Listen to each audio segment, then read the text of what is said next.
PKI Madiun 1948 bersama Kak Loli. Hai semua.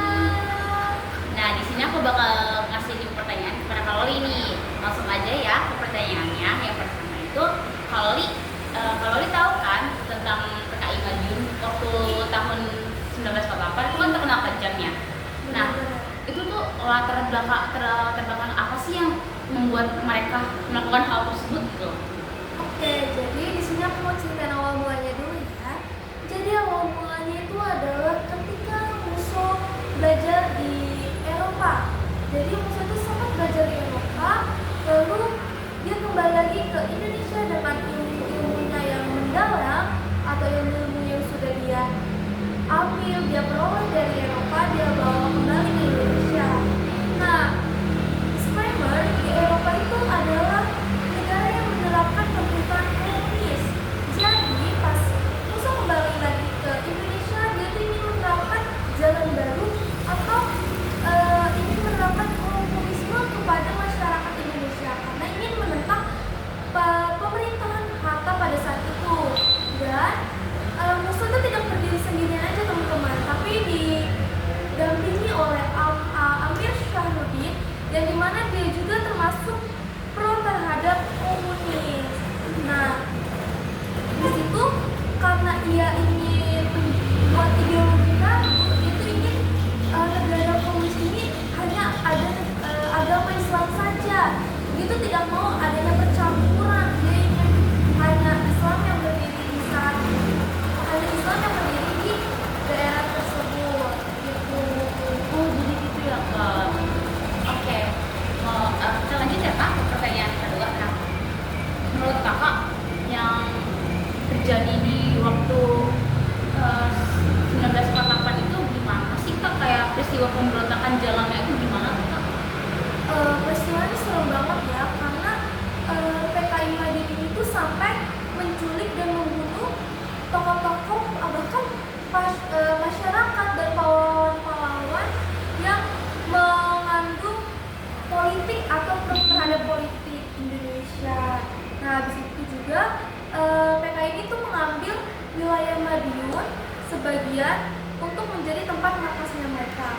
Jadi pada tanggal 18 September 1948, PKI itu berhasil menguasai Madiun dan memproklamasikan Republik Uni Soviet Indonesia yang secara terang-terangan ingin mengganti Pancasila menjadi negara komunisme. Oh, jadi kayak gitu ya Kak? Iya. Iya juga ya Kak, sampai diculik gitu ya. Diculik, dibunuh. Aduh. Bahkan orang-orang yang nggak bersalah aja tuh tetap mereka diculik. Aduh, jangan sampai ya guys terulang lagi. Nah, lanjut ya Kak ke pertanyaan ketiga. Nah, kita kan ini nih Kak, gimana sih Kak buat sikap dan langkah apa yang paling tegas buat kayak pemerintahan kayak khususnya Soekarno dan Muhammad Hatta waktu itu di zaman itu gimana sih Kak mereka nanganin PKI ini gitu loh? Nah, jadi karena Soekarno juga nggak mau tinggal diam, karena takut semakin banyak korban lagi yang diakibatkan oleh PKI, akhirnya Soekarno itu mengambil langkah tegas dengan melakukan penyiaran di penyiaran radio terkenal dengan meminta rakyat untuk memilih antara Soekarno Hatta atau Musso PKI. Nah, kenapa Soekarno menyampaikan hal tersebut? Karena ingin menumbuhkan kembali semangat masyarakat terhadap politik Indonesia untuk semangat meraih kembali dan mengambil alih lagi dari PKI Madiun gitu. Seperti itu ya Kak, ternyata tegas juga ya Kak Ya, waktu itu pengen ini ya. melakukan operasi militernya, jadi ingin mengalahkan Madiun, PKI Madiun. Oke, lanjut ke pertanyaan yang keempat Kak. Jadi siapa aja sih Kak tokoh-tokoh kunci di balik pemberontakan tersebut? Kayak mereka tuh kan apa ya, berjasa banget nih sampai sekarang kan, kayak kita wah dari Islam doang kalau cerita itu siapa aja sih Kak? Nah, jadi tokohnya pasti yang utama adalah Musso dan Amir Syahruddin ya, pasti banget karena mereka yang melancarkan ideologi komunisme ke Indonesia. Tapi di lain itu juga ada juga Soekarno yang meluncurkan operasi militernya untuk supaya bisa merebut kembali wilayah Madiun dari si Musa dan Amir Syahwudin. Nah terus kak, kayak pemberontakan itu gimana sih kak? Kok bisa berhasil ya untuk mereka itu? Nah, kenapa pemberontakan ini bisa berhasil? Karena semangat juang masyarakat dan militer Indonesia yang terus semangat berjuang untuk mengambil wilayah, karena mereka tuh nggak mau ditumpas lagi, dikucilkan, diculik, dibunuh. Jadi militer Indonesia lah yang melakukan peperangan dengan PKI tersebut sampai militer Indonesia dapat mengambil alih lagi wilayah yang dulunya dikuasai oleh PKI Madiun.